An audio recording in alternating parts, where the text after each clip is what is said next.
ఇవాళ మనం విచారణ చేయాల్సిన అవసరం లేదా అధ్యక్ష? ఎందుకు ఈరోజు వాళ్ళు అక్కడ నించోని, ఎందుకు ఈరోజు చర్చ జరగకుండా భూభారతి 2024 మీద చర్చనే జరగొద్దు, ససేమిరా ముఖ్యమంత్రి గారు ఒకవేళ మాట్లాడితే ఈ బండారం బయటపడుతుంది, ఎట్లయినా అడ్డుకోవాలి అని ఎన్ని రకాల ప్రయత్నాలు చేసినా మీరు చూసిరు కదా అధ్యక్ష. అధ్యక్ష, ధరణి వెబ్సైట్ వచ్చిన తర్వాత కొన్ని డాక్యుమెంట్లు నేను చెప్పదలుచుకున్నా అధ్యక్ష. మిత్రుడు మహేష్ రెడ్డి గారు కూడా ఉన్నారు, వారు కూడా వినాలి. కిషన్ రెడ్డి గారు స్వయంగా తిమ్మాపూర్ ఆయన సొంతూరులో భూదాన్ భూములకు సంబంధించి కిషన్ రెడ్డి గారు అపోజిషన్ లీడర్గా ఉన్నప్పుడు వాళ్ళు కంప్లైంట్ చేసిండు అధ్యక్ష. 100 ఎకరాల భూదాన్ భూమిని డాక్యుమెంట్లు మార్చే పరిస్థితి ఉన్నది, వాటి కాపాడు ఉండని. ఈరోజు కేంద్ర మంత్రి అధ్యక్ష కిషన్ రెడ్డి గారు, గతంలో హోంశాఖ మంత్రి అధ్యక్ష, ఆ కిషన్ రెడ్డి గారు ఫిర్యాదు చేసిన భూములను కూడా భూదాన్ భూములను కందుకూరు మండలం తిమ్మాపూర్ గ్రామం కిషన్ రెడ్డి కేంద్ర హోంశాఖ మంత్రిగా ఉన్నప్పుడే ప్రైవేట్ వ్యక్తుల పేర్ల మీద ప్రైవేటు భూముల పేరు మీద భూదాన్ భూములను మార్చి భూములను అమ్మేసి దాని వెనకాల ఉన్నది ఎవరో తేలాలి అధ్యక్ష. నేను వచ్చిన తర్వాత ఎఫ్ఐఆర్ చేయించిన అధ్యక్ష. నేను వచ్చిన తర్వాత కిషన్ రెడ్డి గారి ఫిర్యాదును ఒక కేంద్ర మంత్రి అయిన ఆ భయం కూడా లేదు. ఆ రోజు హోంశాఖ మంత్రిగా కిషన్ రెడ్డి గారు ఉన్నారు అధ్యక్ష. ఆయన సొంతూరులో 100 ఎకరాల భూదాన్ భూములకు సంబంధించి కిషన్ రెడ్డి గారు ఫిర్యాదు చేస్తే కిషన్ రెడ్డి గారి ఫిర్యాదును కూడా లెక్క చేయకుండా భూములను ప్రైవేట్ వ్యక్తుల పేరు మీదకి మార్చేసిండ్రు అధ్యక్ష. నేను వచ్చిన వెంబడే నేను కేసు కట్టించిన అధ్యక్ష. పోకల్వాడలో ఈరోజు ప్రభుత్వ భూములను ప్రైవేట్కు ఈ ధరణి పోర్టల్ ద్వారా ఒక 2 ఎగ్జాంపుల్స్ చెప్తున్నా అధ్యక్ష. కొన్ని 100,000 ఉన్నాయి. రంగారెడ్డి, సంగారెడ్డి, మేడ్చల్ లాంటి జిల్లాలే కాదు ఇతర ప్రాంతాలలో కొన్ని వేల ఎకరాల ప్రభుత్వ భూములను యజమానుల పేర్లు మార్చడమే కాదు కొత్త కొత్త అన్ని తయారు చేసి వాటి అన్నిటిని కూడా సిద్దిపేట రకరకాలు ఒక్క దగ్గర అని కాదు, నాగారము ఒక ప్లేస్ అని కాదు అధ్యక్ష. ఇవాళ నేను ఎందుకు కిషన్ రెడ్డి గారితో ప్రస్తావిస్తున్నా అంటే ఈరోజు ఆయన యూనియన్ క్యాబినెట్ మినిస్టర్ అధ్యక్ష. ఆయన సొంతూరులో ఆయన ఫిర్యాదు చేస్తే కూడా భయం లేకుండా భూదాన్ భూములను బదిలీ చేసి ప్రైవేట్ వ్యక్తులకు పట్టా భూముల కింద రిజిస్ట్రేషన్ చేసిండ్రు అధ్యక్ష. నేను వచ్చిన తర్వాత కిషన్ రెడ్డి గారు కూడా ఫిర్యాదు చేస్తే దీని మీద చర్యలు తీసుకోకపోతే ఎట్లా అని నేను ఎంక్వైరీకి ఆర్డర్ ప్లేస్ చేసి క్రిమినల్ కేసు బుక్ చేసిన అధ్యక్ష. ఇట్లా ప్రతి దగ్గర ఒక్కొక్కటి కాదు అధ్యక్ష. పోకల్వాడలో కానీ ఇతర ప్రాంతాలలో కానీ చాలా ప్లేసులు, చాలా ఎఫ్ఐఆర్లు, కొన్ని మా గంధంగూడ విలేజ్ కానీ ఇవి నేను వచ్చిన తర్వాత కొన్ని నా దృష్టికి వచ్చిన వాటిని ఈరోజు నేను ఈ క్రిమినల్ కేసులు ప్రభుత్వ భూములను ప్రైవేట్ భూములను ప్రైవేట్ అయితే ఇప్పుడు ఈ వెబ్సైట్ ఓనర్కి ఎంత స్వేచ్ఛ ఉందంటే ఏడైనా కూర్చోవచ్చు, ఎప్పుడైనా ఏం కావాలన్నా ధరణి పోర్టల్కి వెళ్ళిపోయి మహేశ్వర్ రెడ్డి గారి పేరు మీద ఉన్న భూమిని శంకర్ గారి పేరు మీదకి మార్చవచ్చు, శంకర్ గారి పేరు మీద ఉన్న భూమి రేవంత్ రెడ్డి పేరు మీదకి మార్చవచ్చు, 30 ఎకరాలు ఉన్న భూమిని 3 ఎకరాలు చేయొచ్చు, 3 ఎకరాలు ఉన్న భూమిని 3 గుంటలు చేయొచ్చు. ఏం కావాలన్నా స్వైర విహారం చేసే అధికారం వాళ్ళకి ఇచ్చి ఆ ప్రైవేట్ ఏజెన్సీలకు ఇచ్చి ఇవాళ పూర్తిగా రాష్ట్రంలో ఉండే భూమి అంటేనే భయపడేటట్టు, భూమి అంటేనే మాకు ఉంటుందో ఉండదో అనే అభద్రతా భావనలకు నెట్టేసే ధరణి చట్టాన్ని తీసుకొచ్చి ఈరోజు మొత్తం లోపభూయిష్టంగా వీటిని తయారు చేస్తే గత సంవత్సరం నుంచి చాలాసార్లు చాలామంది మమ్మల్ని అన్నారు, ఇంకెప్పుడు తెస్తారా ఎప్పుడు మీరు కొత్త చట్టం తెస్తారా అధ్యక్ష? అవగాహన చేసుకోవడానికి కూడా సమయం కావాలి అధ్యక్ష. ఇవాళ ఇంత కీలకమైన ఇంత ప్రతిష్టాత్మకమైన భూభారతి 2024 చట్టం సభలోకి వచ్చినప్పుడు ప్రధాన ప్రతిపక్షం బాధ్యత ఏంది అధ్యక్ష? ధరణి నిజంగా అద్భుతమే అయితే భూభారతి లోపభూయిష్టమో రాజకీయ కారణాల చేత వెళ్ళి ప్రభుత్వం ప్రవేశపెడితే మమ్మల్ని అడగాలి, మమ్మల్ని కడగాలి, మమ్మల్ని అన్ని రకాలుగా నిలదీయాలి కదా అధ్యక్ష. ప్రతిపక్ష నాయకుడు వారు సభలోకి రావాలి కదా. ఎందుకంటే మా అందరికంటే వారికి ఉద్యమకారుడికి ఎక్కువ అవగాహన ఉంది. 80,000 పుస్తకాలు చదివినాను వారు పదే చెప్పినప్పుడు ఆ 80,000 పుస్తకాల యొక్క సారాంశాన్ని రంగరించి వారి మెదడును కూడా కరిగించి వారు సృష్టించిన అద్భుతం అమృతం ఆ ధరణి గురించి వారు వచ్చి లేదా వాళ్ళ పార్టీ తరఫున సంపూర్ణంగా మాట్లాడుంటే బాగుండేది కదా అధ్యక్ష. అది ఈ మాట్లాడితే ఈ భూభారతి మీద చర్చ జరిగితే వాళ్ళ భూభాగవతం బయటపడుతుంది, వాళ్ళ బండారం బయటపడుతుంది. మళ్ళీ ఇంకొక కొత్త విచారణలను కేసులను ఎదుర్కొని జైలుకు వెళ్లాల్సి వస్తుంది. కాబట్టి ఎట్టి పరిస్థితుల్లో ఇది చర్చ జరగొద్దని ఒక తొండి పంచాయతీ తీసుకొచ్చి పెట్టారు అధ్యక్ష. బీఎస్సీ జరిగింది, బిజినెస్ అడ్వైజరీ కమిటీ మీటింగ్ తమరి నాయకత్వంలో జరిగింది. మేము అందరం కూడా వచ్చినాం. గంటల కొద్దీ మాట్లాడినాం. ఆ రోజు 9 అంశాలతో కూడుకున్న రిప్రజెంటేషన్ వాళ్ళు తీసుకొచ్చి మీకు ఇచ్చిండ్రు అధ్యక్ష. ఈ అంశాల మీద మేము చర్చించాలనుకుంటున్నాం, వీటిని తీసుకెళ్ళండి. 9లో ఈ ఫార్ములా ఈ కార్ రేసింగ్ గురించి అడిగినరా అధ్యక్ష? ప్రస్తావన తీసుకొచ్చిరా? పోని వాళ్ళు ఈరోజు ఏం వాదన తెస్తారు? ఎఫ్ఐఆర్ 2 రోజుల కింద అయింది కాబట్టి మాకు ముందు తెలియదు. అధ్యక్ష, 2023 డిసెంబర్ నుంచి డిసెంబర్ 7 తారీఖు మా ప్రభుత్వం ఏర్పాటు చేసి నేను బాధ్యత తీసుకున్న రోజు 3-4 రోజుల తర్వాత ఆ ఎఫ్ఈఓ సంబంధించిన ప్రతినిధి నా దగ్గరకు వచ్చి, గతంలో మేము కేటీఆర్తో ఈ రకమైన ఒప్పందాలు చేసుకున్నాం, మాకు లావాదేవీలు ఉన్నాయి, మాకు వ్యవహారం ఉంది, దీన్ని కొనసాగించాలని నా దగ్గరకు వచ్చిన అధ్యక్ష. ఇప్పటి దగ్గర అక్కడ ఫోటో ప్రదర్శిస్తారు. అఫీషియల్గా చీఫ్ మినిస్టర్గా నేను అపాయింట్మెంట్ ఇచ్చిన అధ్యక్ష. ఏ సంస్థ అయినా, ఏ వ్యక్తి అయినా ఈ రాష్ట్రంలో పెట్టుబడులు పెట్టుంటే, ఈ రాష్ట్రంలో ఏదైనా అంశం ప్రస్తావించదలుచుకుంటే ఫ్రీగా ప్రజలకు ప్రజా దర్బార్ నిర్వహించిన అధ్యక్ష.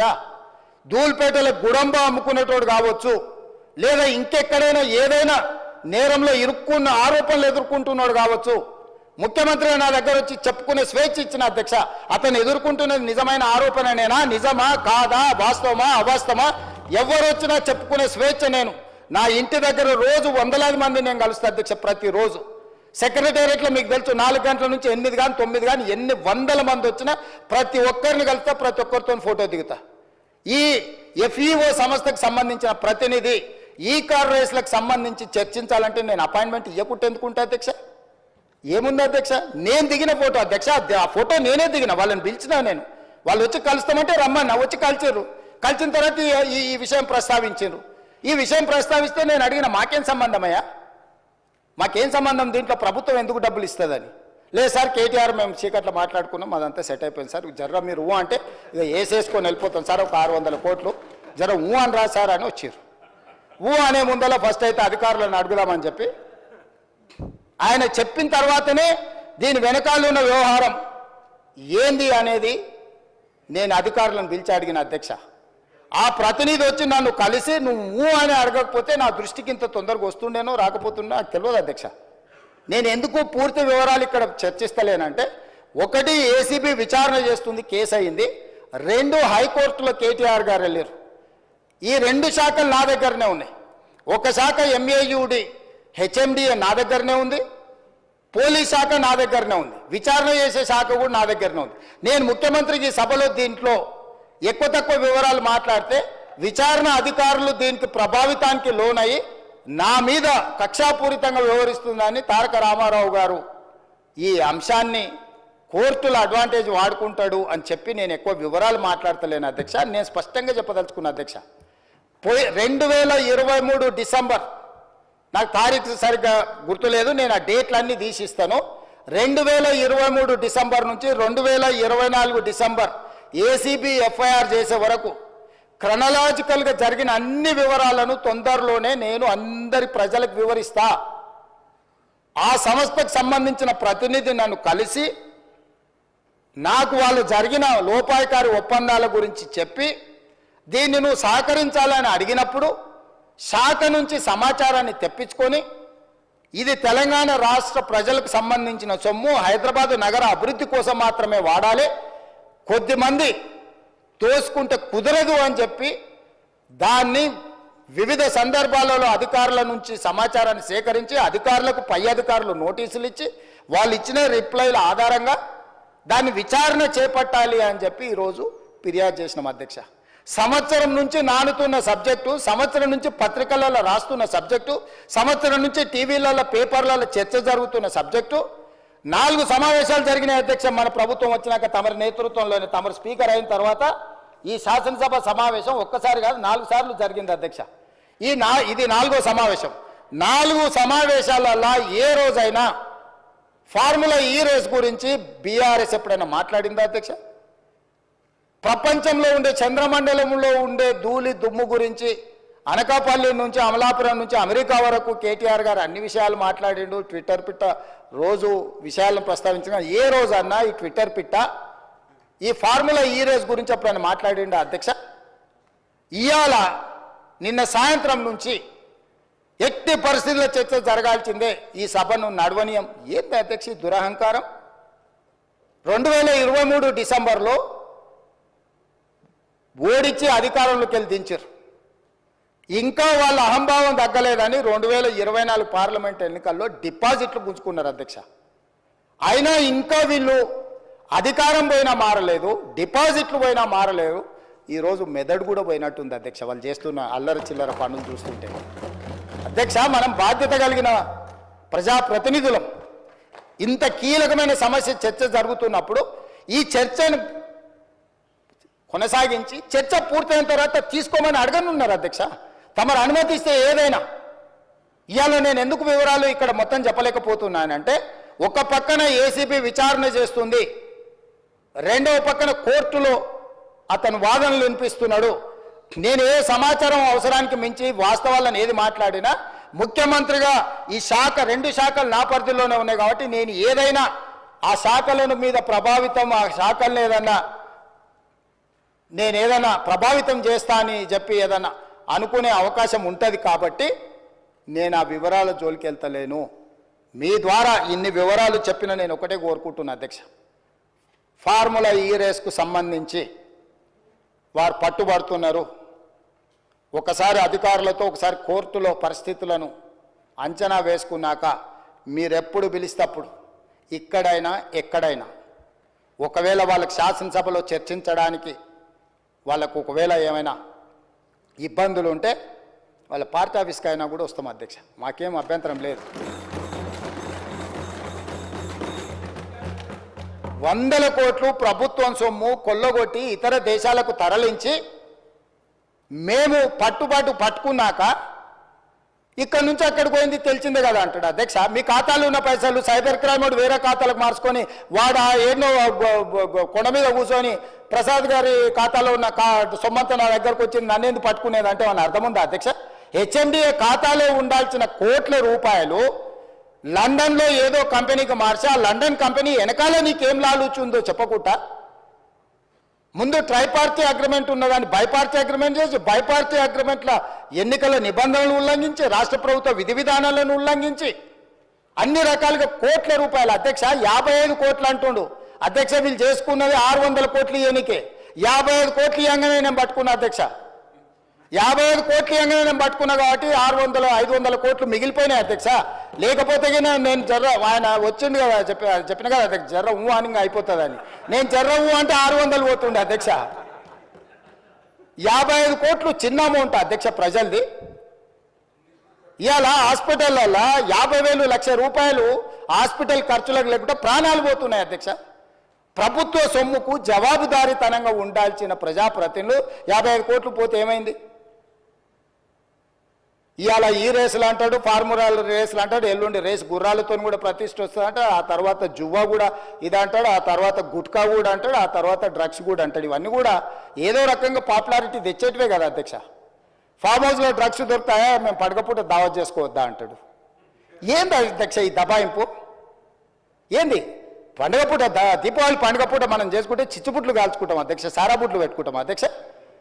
డైరెక్ట్ డ్రగ్స్ కొకేన్ కన్జ్యూమ్ చేసిన వ్యక్తి ఆ ఇంట్లో పట్టుబడితే బయటకు వచ్చి దబాయిస్తాడు. అవును, మా బామార్ది గృహప్రవేశం చేసుకుంటే కనీసం కొకేన్ అన్న తీసుకోమా మేము?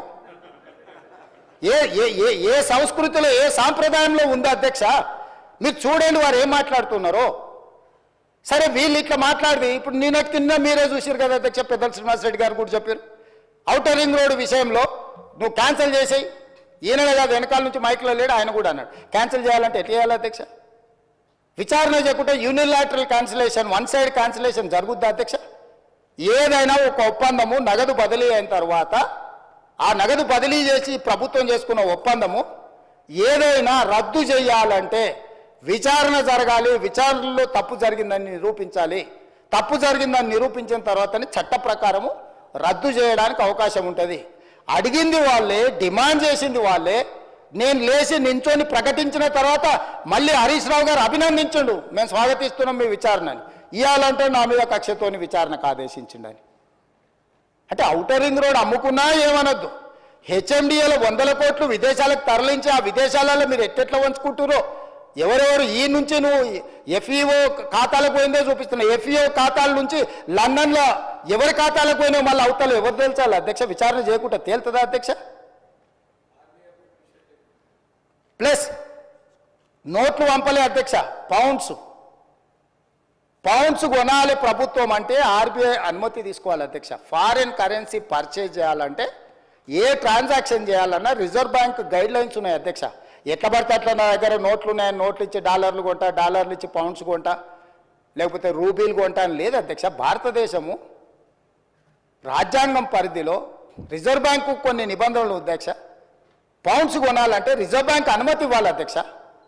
హెచ్ఎండిఏ ఖాతాలో ఉండాల్సిన పైసల్ని సీదా బ్యాంకుకు పోయి పౌండ్స్ కింద మార్చి పక్క దేశాలకు పంపించినందుకు ఇన్కమ్ ట్యాక్స్ నీ మీద ఫైన్ వేస్తే దానికి ఒక 8.5 కోట్లు కట్టి ఇవాళ మొత్తము 600 కోట్లకు మీరు లూటీ చేయాలని పథకం వేసుకొని 55 కోట్లు కొట్టేసినాక పట్టుబడి దాని మీద ఈరోజు విచారణకు సంవత్సరం నుంచి చర్చ జరుగుతుంటే దాని మీద విచారణ ఈరోజు ఏదో కొత్తగా వచ్చినట్టు